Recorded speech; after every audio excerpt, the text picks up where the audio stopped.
High, চন্দ্রমল্লিকার চারা তোমরা কে কে nursery থেকে এনেছো? আজ তোমাদের জন্য এই ভিডিওটা। আজ তোমাদের দেখাবো কি করে চন্দ্রমল্লিকার চারা নার্সারি থেকে এনে রিপোর্ট করতে হয়। তো তার জন্য তো চারাগুলো প্রথমে বাড়িতে এনে 2-3 দিনের জন্য ছায়ায় রেখে দিতে হবে। আর তারপরে এর পটিং মিক্সের জন্য নিতে হবে 50% মাটি, 30% ভার্মিকম্পোস্ট, 10% বালি আর 10% শিংকুচি, হাড়কুচি আর নিমখোল। ভার্মিকম্পোস্টের জায়গায় তোমরা 1 বছরের পুরনো গোবর সারও ব্যবহার করতে পারো। আর তারপরে গাছটাকে খুব সাবধানে পটে বসিয়ে দিতে হবে। আর দেখো, আমি পটের উপরের দিকে অনেকটা জায়গা ফাঁকা রেখেছি, যাতে গাছ যত বড় হবে আস্তে আস্তে তত গাছের গোড়ায় আমি মাটি খাবার দিতে পারবো।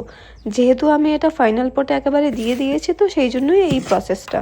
আর তারপরে গাছ বসানোর পরে গাছে যদি কোনো কুড়ি থাকে বা যেভাবে আমরা নর্মালি গাছের পিঞ্চিং করি সেরকমভাবে করে দিতে হবে, যাতে গাছ আরও বেশি ঝাপড়ালো হয়। আর এরপরে গাছ 2-3 দিনের জন্য ছায়া রেখে পুরো রোদে দিয়ে দিতে হবে। আর জলটা কিন্তু খুব বুঝে দেবে। তো আজ আসি তাহলে, টাটা।